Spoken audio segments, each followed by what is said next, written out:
Serving up a warm dish of the Triad's culinary fare, here's your weekly helping of food, news, and views. This is the man who ate the town.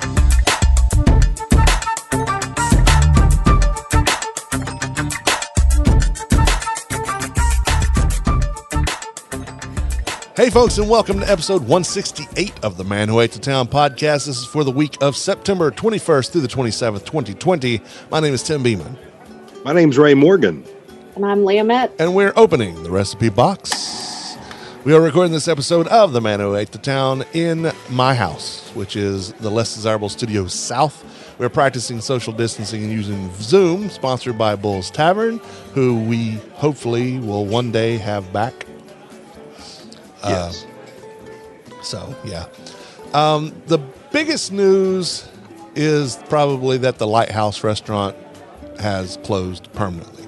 They closed. Yeah, that's sad. They closed back at the beginning of the pandemic and reopened sometime in July with 50% limited hours, I believe, from 7 to 3, Monday through Friday. Steve Dumas, who is co-owner of Camel City Barbecue Factory and the son of Nick Dumas, who sadly passed away from an ATV accident a few years back, wrote on his page, because it was Nick's kids and Louie's kids and Louie Dumas that owned it. But he wrote on his page, "Coronavirus and ensuing phases have made it impossible to sustain our family's business of 66 years. For now, we're not sure where to go from here. Possibly we might look at reopening and reinventing the Lighthouse in the future, but for now, Friday the 18th is the day of closing. Lighthouse Grill family will forever be in our hearts. Our family cannot thank all the customers enough for the memories of the past 66 years.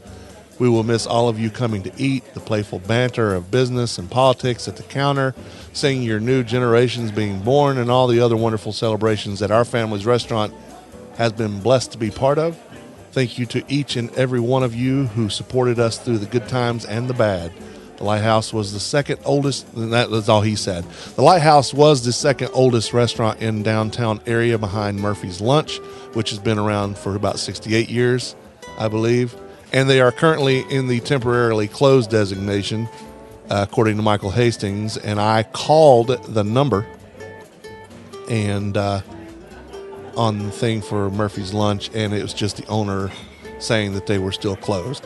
So I changed that on the list, even though it's not on my side, Leah. I want to tell you, I changed that to reflect that they're temporarily closed. They're hoping at the end of the month they were hoping by the 15th, which has come and gone, and they're still not open. So they said they do plan on reopening. They just don't, they want to wait till people are back downtown again. Right. Not worth being open if nobody's coming. Right. You're only at 50% capacity to begin with. Right, and their 50% capacity is probably about 8 people. Maybe. Yeah. But they would probably continue to do a good takeout. Yeah. Well, back to the Lighthouse, the food there was never bad. It was consistently Lighthouse. I had many a meeting there, including with my pal Chad Nance, who is a local filmmaker, about a plethora of projects, with my late friend Joe Pemberton, with whom I had many a morning spent being educated about the Rolling Stones and computer technology. And, of course, with John Louder, that one meeting led to us becoming very good friends and eventually business partners, which in turn led also with the inclusion of one of my other besties, Paul Jones. Paul and John and I are the Beer Dads, and we're co-owners of the company that operates these podcasts, Such and Such Media. Incidentally, Paul went to high school with Steve Dumas, so it comes full circle. Wow. So this was more than a food place, it was a people place. I hope Steve, Gina, Harold, and family can find a way to reimagine the Lighthouse. They own the building, so it's not a matter of them being removed. They can take their time on new decisions. I just hope that they find what it is they need and bring back something in that space to honor Nick and Louie. Louie's still alive, but to honor both of them and the memories that they had started 66 years ago. So, Do to your point, the food was always good. Yeah. If you were looking for some sort of gourmet experience, then you didn't go to Lighthouse. No. But it was a great place just to get a simple meal that was cooked well, an inviting atmosphere. Of course, I did appreciate after the no smoking laws went into effect, because I remember being in Lighthouse before, and it's like you had to be a smoker just out of self-defense to walk in. Yeah. There was no light in the lighthouse for all the smoke. Ooh, there's definitely a fog always in there. I remember that too, and the servers even would be smoking. So now up to Friday, they would just walk outside in the back and do their smoking. I'd love to see them take the heart of the lighthouse and just give it a fresh space. Reimagine the space that it's in now and maybe make it a little brighter. Open some more windows up. It'd be nice to have that again, because clearly it's been a part of our traditions downtown for decades. Yep. Yeah, and I mean, many a times I had breakfast meetings there, so it was always nice to have the group tables that you could go and just eat some breakfast and have that. And then they had it seemed like they had like coconut pie or some pie that everybody always talked about. Coconut and chocolate. Yeah. Okay. I was always there for breakfast, so I never felt like, I mean, pie is reasonable for breakfast. Face it. Yes. It should be on the menu for breakfast. It is a requirement. Right. Pie and cake. I just have to, in defense of cake, it should be on there too. Yeah. For breakfast. Especially that sweet treat stuff. And cold pizza. Yeah. Oh yeah, cold pizza is perfect for breakfast. Yeah. Mm-hmm. I hear it's good for hangovers, but I've never had a hangover, so I don't know. It could be helpful for a hangover, yes. I just think it's good no matter what time. So yeah. So Lighthouse, we will miss you. You've been great to all of us over the years, and hopefully that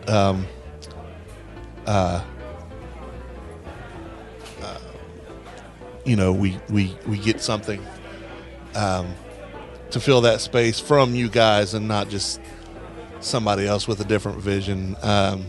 Even if it's a different vision from the Dumas family, I think having their personality involved would bring a lot of helpful joy to this family. I know Steve's been going through, I think he had a bout with cancer. I'm hoping that he's doing okay there. I'm hoping that no news is good news. I mean, like I said, the only thing I'm hearing from him right now is about this. And Gina, his sister, who is also my sister's accountant, has been posting a lot of stuff. So hopefully the dust can settle and they can get themselves back into where they need to be. Well, moving on from that, Arigato hopes to open their dining room back on the 28th, which is next Monday. With that, according to their Facebook page, it may eliminate the Winston-Salem takeout options. Logistically, it just may not be feasible for them. To find out more about their seating policy, I do recommend that you visit their Facebook page. When I checked the list this morning, the Canteen Market and Bistro page was gone. Leah did some digging and found that they had changed the Facebook address and the handle was different. But the page is basically a rehashing of the old one. This new one is. I actually saw Claire Calvin yesterday at the Canteen space because I was picking up breakfast from Young Cardinal. The lights were on, and a good bit of people, I guess her people, were coming in and out. I didn't see what they were doing in and out, but I just saw that they were there. I know that Second Harvest used the space for their Farm to Fourth event last week. Did you find out anything else when you investigated the page, Leah? No, the logo's changed, of course. And I don't know if before on their little tag what they had, but it says Cafe, Wine Bar, and Workspace. So That's not a sure change. what that means. Yeah. And I don't know if it said that before. I don't remember, because I go in, look at the date, see that it's not a whole lot changed, so I go on to the next one. I did send Claire Calvin a text this morning asking her about it, but she has, looking through now, she has yet to respond. So, Yeah, we'll have to keep a eye on that and see what's going on. right. And also, Leah, I added JJ's Cuban Kitchen to the list. Oh, It's not a restaurant per se. It's not a food truck yet per se.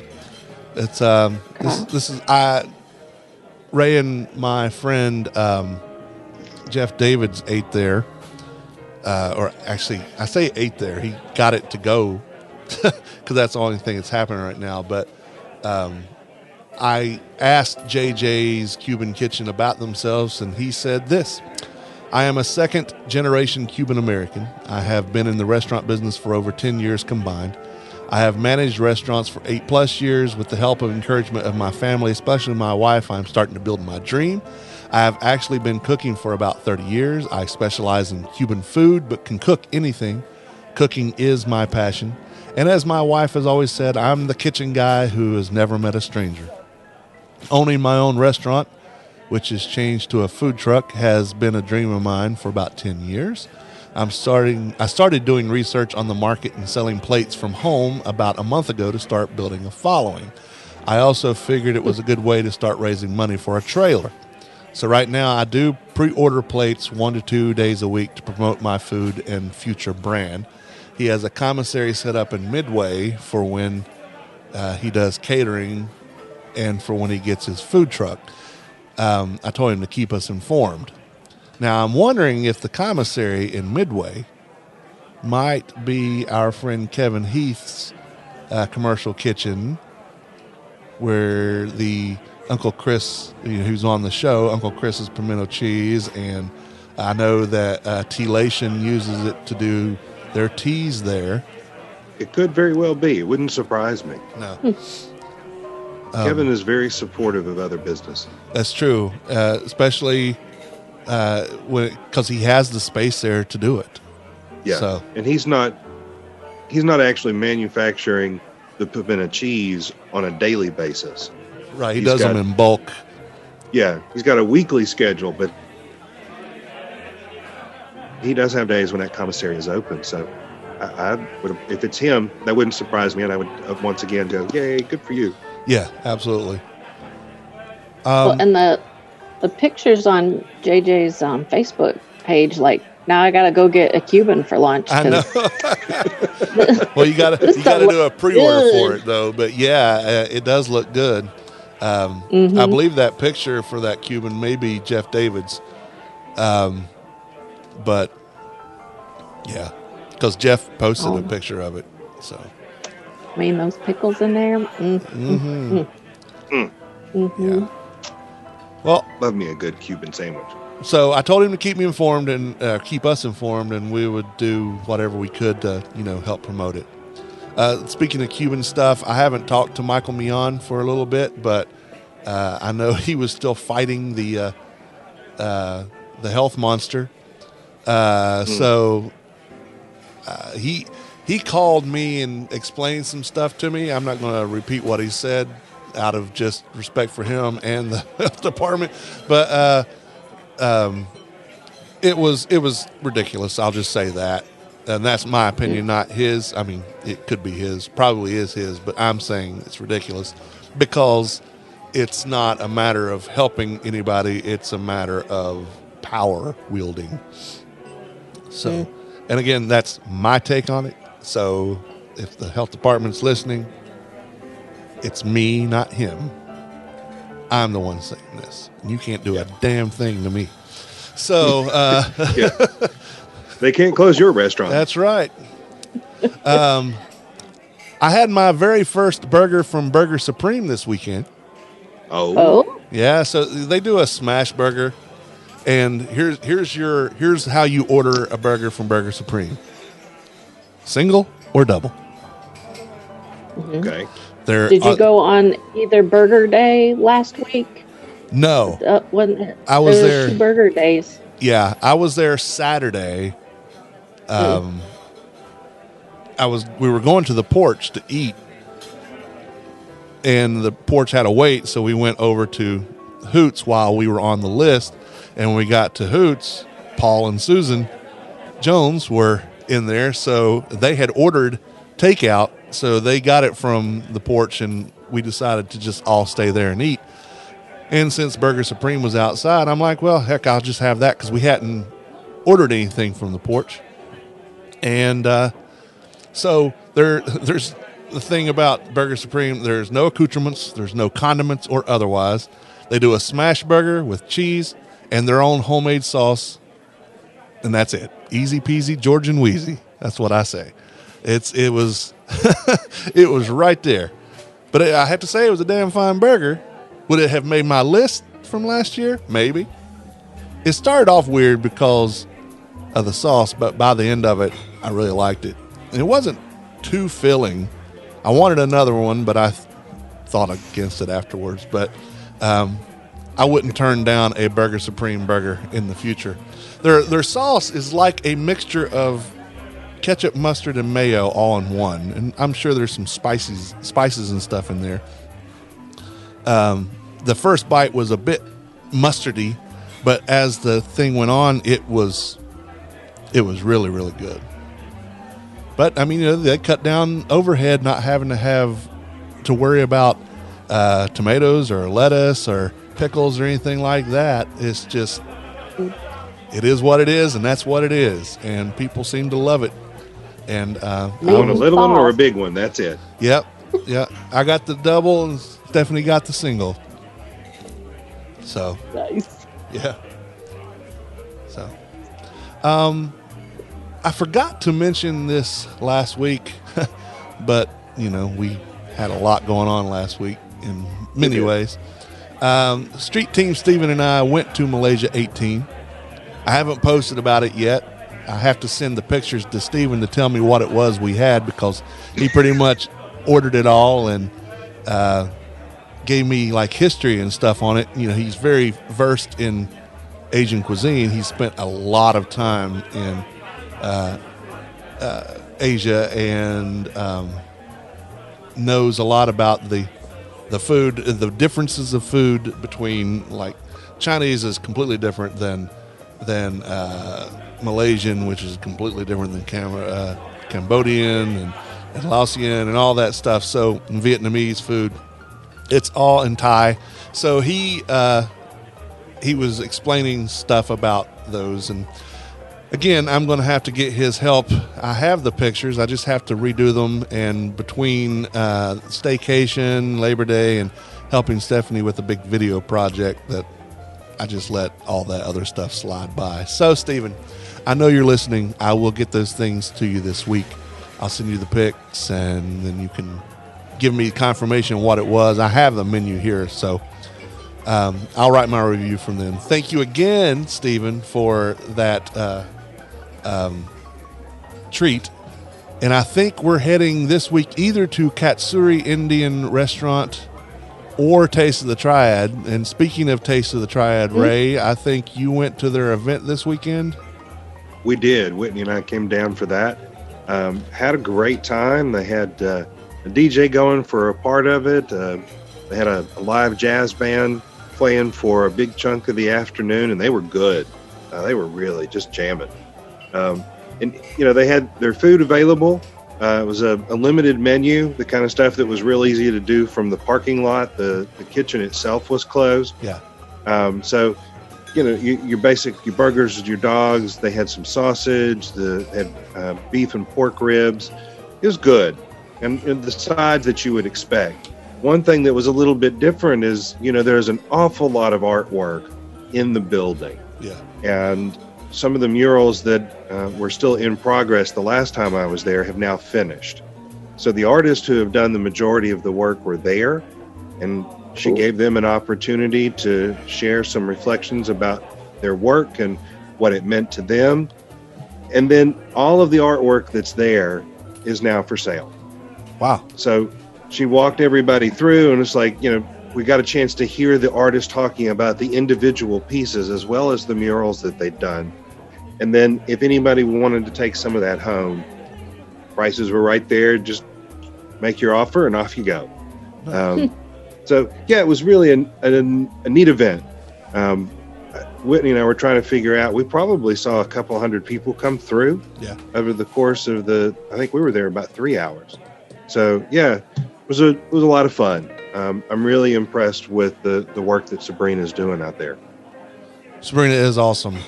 And I have really appreciated getting to know her and things she's doing and things she will do. It makes me wonder that maybe we ought to try to get all of those other folks who have not yet, all those other food folks who have not yet figured out Taste of the Triad, and do some sort of press kind of meal. Yeah. You do those well. Yeah, so I need to talk with her about trying to get a tasting. Yeah. A formal, not formal, formal as in far as like we all dress up for it. But a formal tasting for all the food bloggers and such. And that includes the three of you now. Or two of you, me included. Woo-hoo! So, we're a part of it. Yeah. We're part of the scene. That's right. So, anything on your end of the world? So the big news is that West End Cafe is not closed. That's a big it's not closed. It is in fact open. Like, go and eat there. Apparently there was a story that came out that lists West End Coffee House, which is closed. Right. But some people might have gotten a little confused and didn't read past West End. Where it's West End. But there was a big post at the end of last week that West End Cafe put up saying that they're in fact not closed and to please still come. Stop spreading the fake news.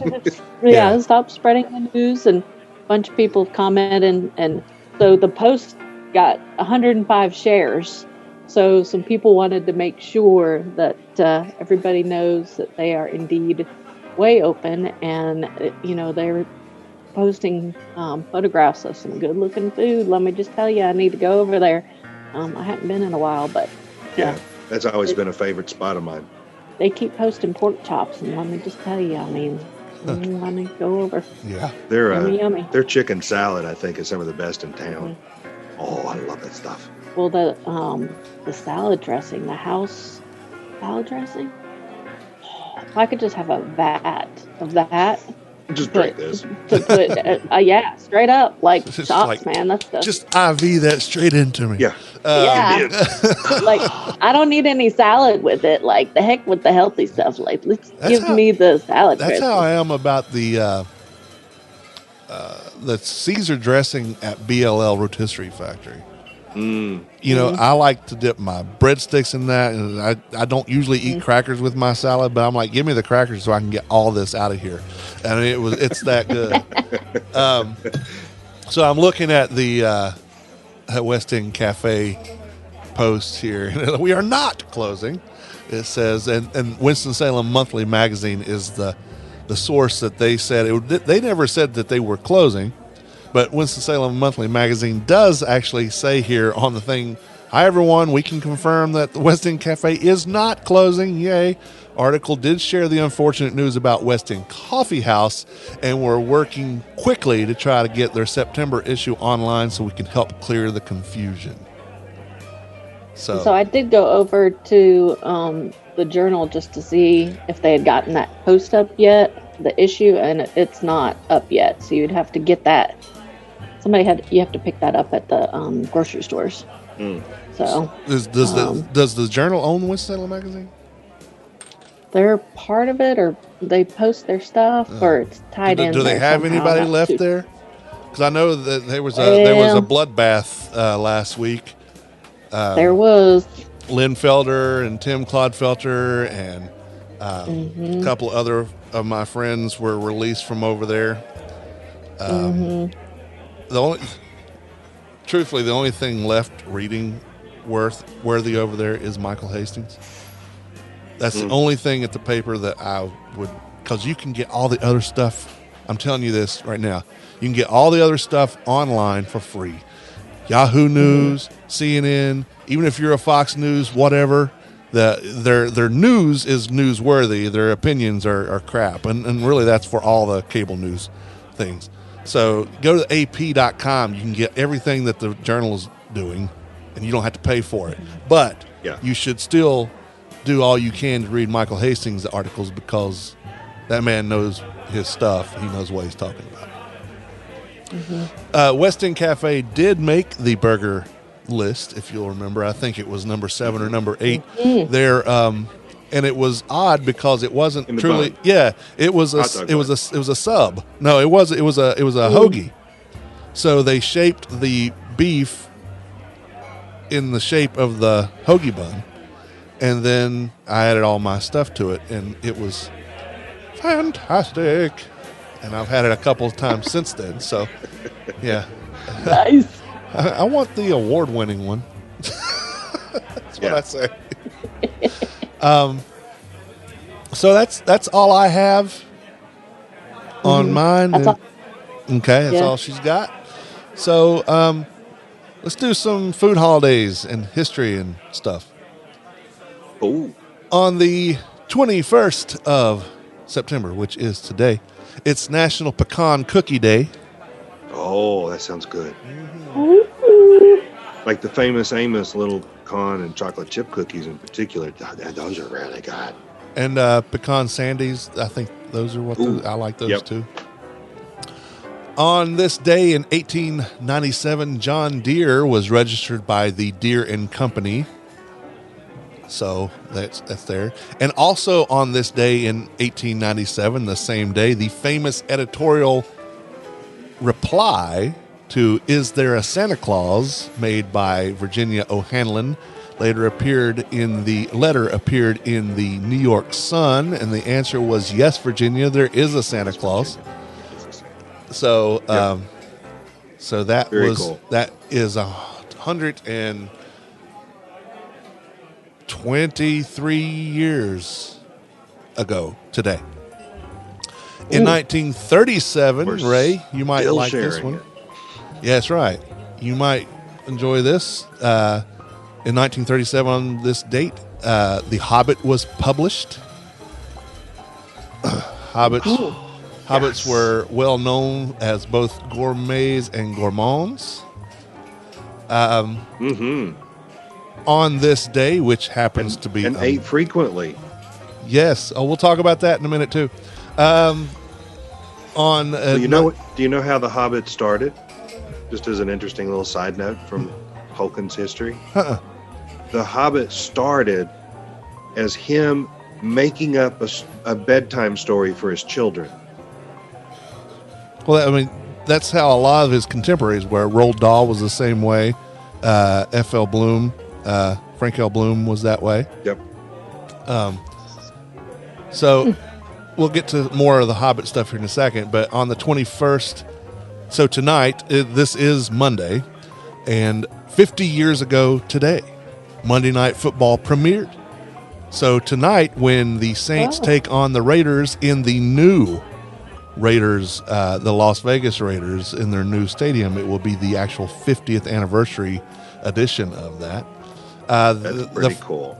There was the Cleveland Browns beat the New York Jets 31-21. At the time, both teams were still good, so it was worth watching, I suppose. If that was the game happening now, that would not be good. They save those games now for Thursday nights. Those are for the diehards. It's like, I gotta watch the game. Anything, give me anything. Yeah, like this past week was Cleveland Browns and Cincinnati Bengals, which, in fairness, it was a good game. They were equally as good or bad, and back and forth. Have a rookie quarterback, number 1 pick overall, did okay, but whatever. This day, the 21st, in 1971, Coca-Cola introduced the plastic bottle. So, And now it fills our oceans. yes, it does. On the 22nd, which is tomorrow, the first day of autumn, although it's been really autumnal here in the last little bit, but it's supposed to warm back up slightly next week. So, or this week. We'll Like see how somebody that goes. Flip the switch. Yep. Ding, done with summer. It's fall. Go. The only time you'll hear, go ahead, Leah, I'm sorry. Summer packed up her bags and she was Yeah. like, Yeah. I'm out. Deuces. Yeah, deuces. The only time you'll hear Ray talk crap about chocolate is National White Chocolate Day. Yeah, because it's not really Oh. chocolate. Nah, it's not chocolate. It's white, and it's not. It's not chocolate. It's not the same. It's not. I won't eat it. It's not that I won't. I will, Yeah, and have. I've had some within the last month. yeah. But yeah, you give me a choice, and chocolate wins. Real, actual chocolate, and it's infinite, beautiful varieties. It's National Ice Cream Cone Day, so you can have some chocolate ice cream Ooh. with the ice cream cone. That would be cool. So even though yesterday was the published date of The Hobbit, tomorrow, okay, the 21st was the day of publishing. The 22nd is Hobbit Day, which you're supposed Cool. to celebrate with 7 meals. So tomorrow, the 22nd, is Bilbo and Frodo's birthday. Oh, okay. Yeah. Cool. Now, Ray, do you know what the 7 meals are? Well, there's breakfast, second breakfast, lunch, second lunch, dinner, second dinner, and midnight snack. Okay, so I officially, think I'm right. Officially, I'm close. it's breakfast, second breakfast, 11sies, luncheon, afternoon tea, dinner, and supper. That sounds right. Yes. So breakfast is at 7, second breakfast at 9, 11sies at 11, luncheon's at 1, afternoon tea at 3, dinner at 6, and supper at 9. That's a full day. It is. Because hobbits like to eat. That's why they were known as gourmets and gourmands. and they walked everywhere they went. You know, that's the giant feet with Yeah. lots of hair. So Yes. they walked all of that food off. I have a friend who used to wear a T-shirt that said "Hobbit feet are sexy." I'm guessing somebody with large hairy feet. No, actually, he didn't. He walked around barefoot a lot, but he was not. But he was so into the Hobbits. So,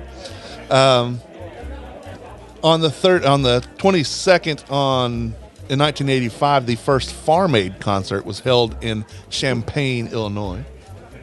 Champagne. So, well, this is not Champagne. This is Champagne. Champagne. And pagan people, dang it. Yeah. Paign is how Champagne is spelled for Illinois. The 23rd is Great American Pot Pie Day, specifically Marie Callender's brand, but I believe it's for anybody who wants the pot pie. I mean, sorry, my mind just jumped somewhere else for a second. It's like, what kind of pie? The edibles. The edibles. With chicken and turkey and vegetables and stuff. One with food. These are not brownies that made into a pie. Right. This is a brownie pie, an edibles. But now somebody will make that. Yes. Oh, yeah. If If they not haven't already.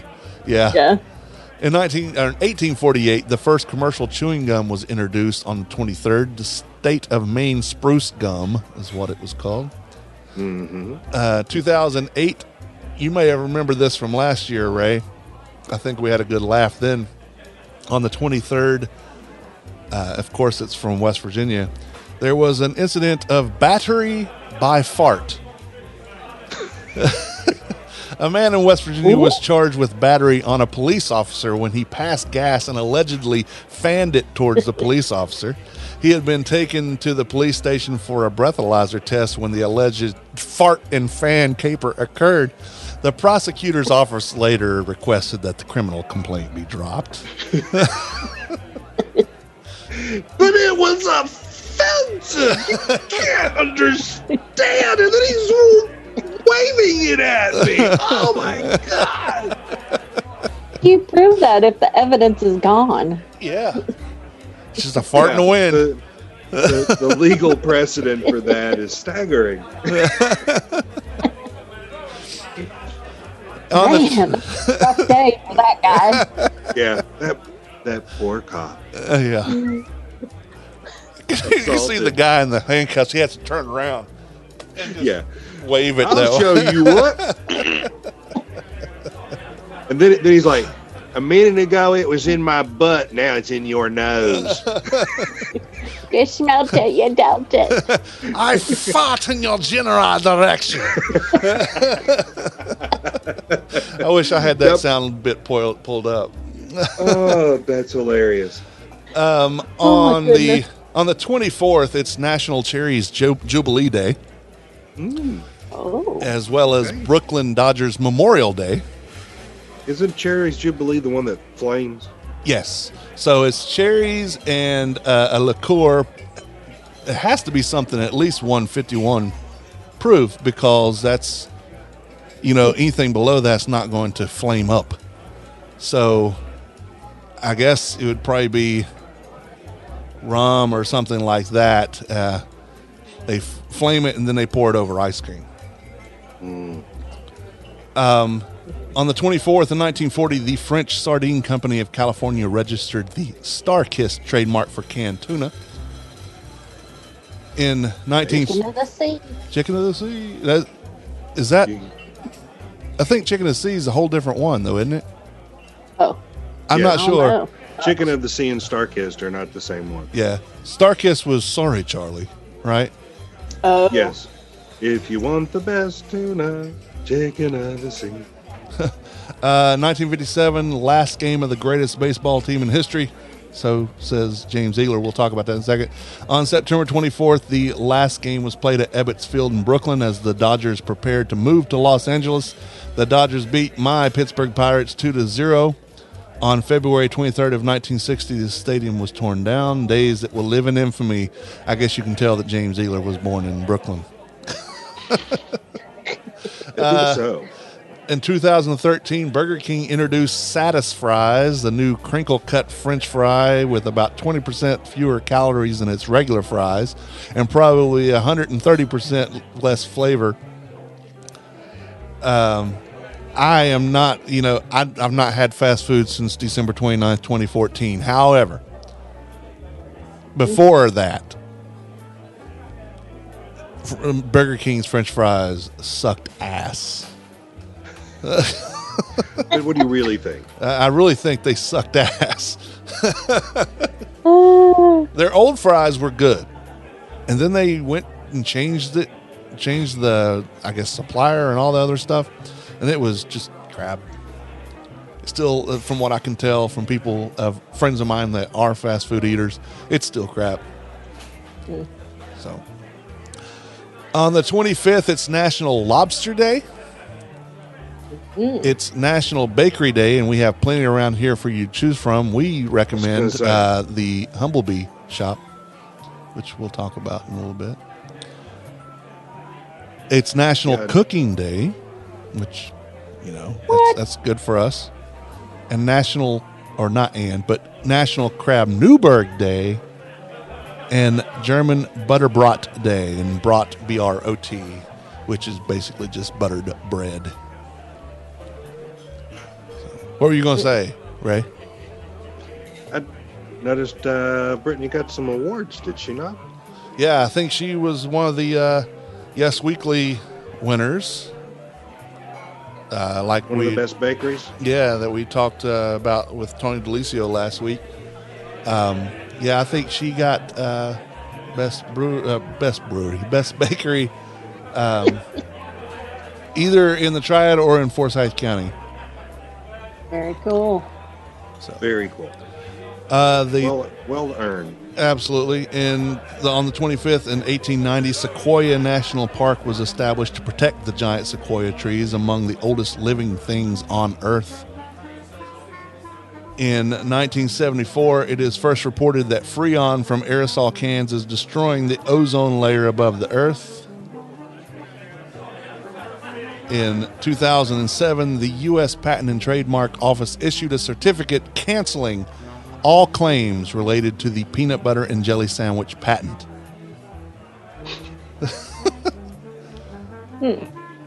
So you did not invent that. Stop it.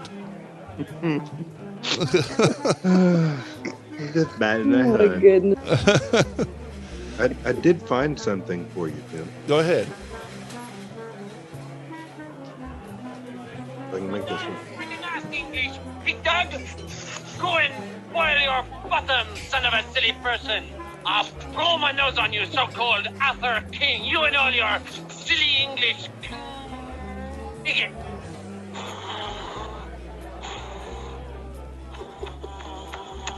What a strange person. Now look here, my good man. I don't want to talk to you no more, you empty-headed animal tooth-trough whopper. I fast in your general direction. Your mother was a hamster, and your father smelt of elderberries. Oh, so great. I knew I had that somewhere in my files. I'm gonna have to start using that. Yeah, I fart in your general direction. I told him we already had one.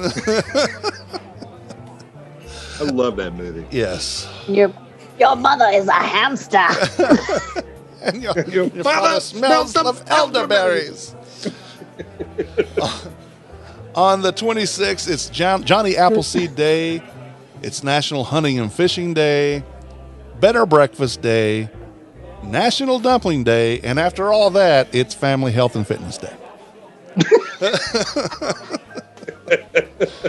Maybe one caused the other to be necessary. Yeah. Or maybe several caused one to be necessary. That's funny. So, I don't usually do the born and died things, but on the 26th in 1774, John Chapman, who was known as Johnny Appleseed, was born. He was an American pioneer and legend. He planted apple seeds in the Ohio Valley River area, which is Ohio, Indiana, and Illinois.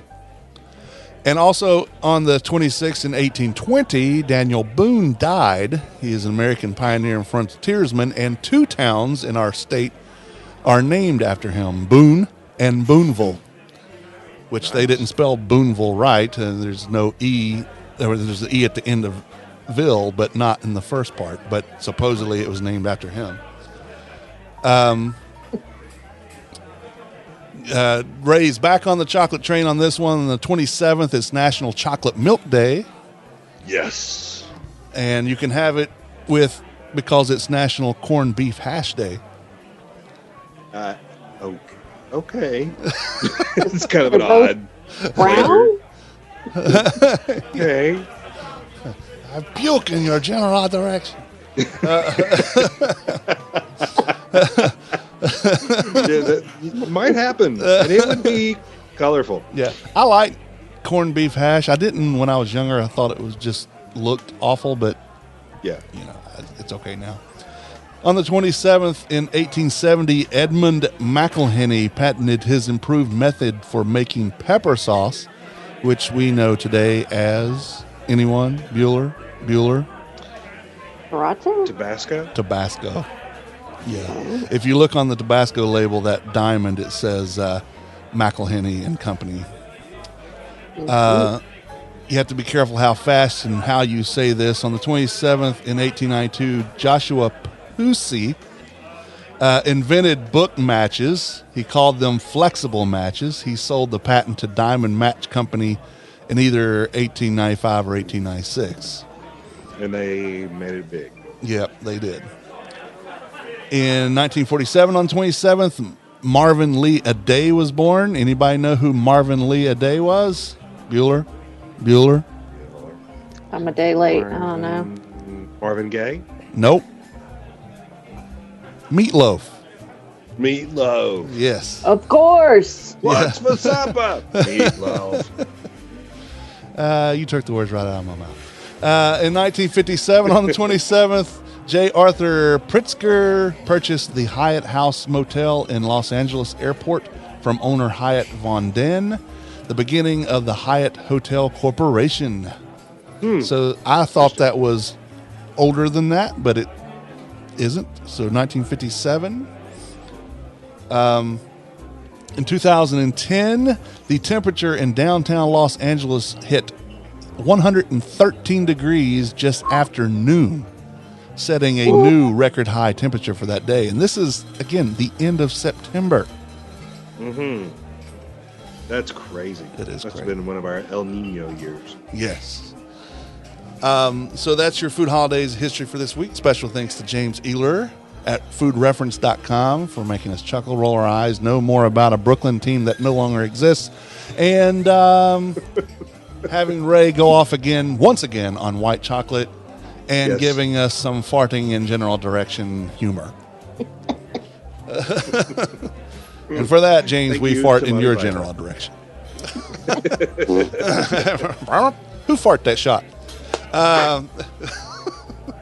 The Man Who Ate the Town podcast is part of the Less Desirables podcast network. Along with this podcast, you can listen to the Less Desirables, the Beer Dads, Fan Interference, Apartment 5B, Beeswax, Vinyl, and more, Sipping NC, Wheeler's Dog, and Asylum, Tales from the Devereaux Diaries podcast. You can find all these podcasts and their latest episodes on our network website and directly tldpodnetwork.com. You also find social media links to each one there as well. And now, all of the podcasts on the network, including The Man Who Ate the Town, is on Amazon Podcasts. So we are live there as well. If you have Alexa, you can have her play The Man Who Ate the Town podcast. Nice. So there you go. Yeah, baby. We've gone big time. Yeah, we have. We'd greatly appreciate if you visited our sponsors. Hold on. Alexa's we would. talking to me in the back. Hold on. She heard me say her name. Alexa, play me. Play episode 168. Yes. Well, she can't do that right now. It's not up there yet. 167. 167. We'd like for you to visit our sponsors, Carrabba's Italian Grill, located 587 South Stratford Road. This is no chain. This is a responsible family of restaurants. Carrabba's and their owner partners take the communities they serve very seriously. And for us, having a fantastic franchisee like Daniel certainly does not suck. And update on the table, it should be hopefully this week that we can start moving it into the studio Nice. that Daniel's making. He's done a couple of coats, and I'm excited about it. It looks good. Follow Carrabba's on social media and on carrabbas.com. Washington Perk & Provision Company is located at 301 West 4th Street. You'll find a little bit of everything at the Perk, a chip corner, a deli to get your sandwich to go, local fruits and veggies, meat and dairy from local sources, Bingo Bango sodas, Wolfie's Custard, a wall of beer and wine, and more. Washington Perk is better than a convenience store, not quite a grocery store. On Facebook, they're Washington Perk, or at Washington Perk _DTWS on Instagram. The Humblebee Shop is located at 1003 Brookstown Avenue in the west end of downtown. You've not had good until you've tasted the treats and goodies of the aforementioned Brittany McGee and what she is whipping up in her shop, be it muffins, cakes, macarons, and more. Many things are vegan and gluten-free as well. The Humblebee Shop wants to challenge your perception of scratch-made and leave you with an experience you couldn't possibly forget. For more information, follow them on Facebook and Instagram or visit thehumblebeeshop.co. That's SHOPPE.co. Yes. I didn't have a song pulled up for the hand washing today. So, you have any suggestions, Leah? Oh, Ray? it's on my head. Well, you could give the Pledge of Allegiance Oh, twice. oh. Say it twice. Uh-huh. It's a thought. But it's not really all that exciting. If you sing the final verse of Stairway to Heaven and launch into the guitar solo, you'll cover. Yeah. Whom we all admire with his long wooden pipe, fuzzy woolly toes. He lives in a hobbit hole and everybody knows him. Bilbo, Bilbo Baggins. He's only 3 feet tall. Bilbo Baggins, the bravest little hobbit of them all. We'll go with that You're one. washing your hands to this song. Eventually, you're going to smash your head up against the wall. You know who that was? I do not know. That's Leonard Nimoy. Leonard Dr. Spock. Or Mr. Spock, not Dr. Spock. Yeah. Dr. Spock's a whole different guy. Yeah. So, a reminder to all the listeners, and it's just good practice, not just for now, but for always, wash your damn hands, wash with water, warm water and soap, and wash for 20 seconds or more. Sing that Bilbo Baggins song, because it is an earworm if you're not careful. Yeah. Thank you for putting that in there. You're welcome. And it'll be bouncing around for hours. Well, this is Bilbo and Frodo's birthday, so, or tomorrow will be. It's Hobbit Day, so let's go with that. Yeah. And that's a And then great tomorrow. thing. Excited, but yeah, I didn't need that. Well, we'll keep an eye on the blog and the podcast to find out more about food news and happening around town. If you have any food news, send an email to Tim or Ray or Leah at themanwhoatethetown.com. You can connect with us on Facebook, Instagram, or Twitter Instant Messengers. Like us on Facebook. On Twitter, we are manwho8thetown. On Instagram, we are manwhoatethetown. And now we invite you to call or leave a voicemail for the podcast. Actually, any podcast on the TLD network. The fans of Asylum Tales from the Devereaux Diary has used that a good bit in the last couple of weeks. So how about the man who ate the town? Somebody got something to say? Call 336-422-6862. That's right, 336-422. No. Leave us a voicemail and we'll play it on the podcast. Again, 336-422-NUM or 6862. Well, much shorter show than last week in not only recording but broadcasting. My name is Tim. My name's Ray. And I'm Leah. And we are closing the recipe box. Until next time, thank you for reading. Thank you for listening. Bon appetit. Yamas. The views and opinions stated by me or any of my guests are solely those of ours and do not necessarily reflect the opinions of our hosting companies, distributors, enemies, friends, or relatives. This podcast is copyrighted and cannot be reproduced or distributed without express written consent of the man who ate the town, that's me, and Such Limited Inc. However, if you ask nicely, we'll probably let you.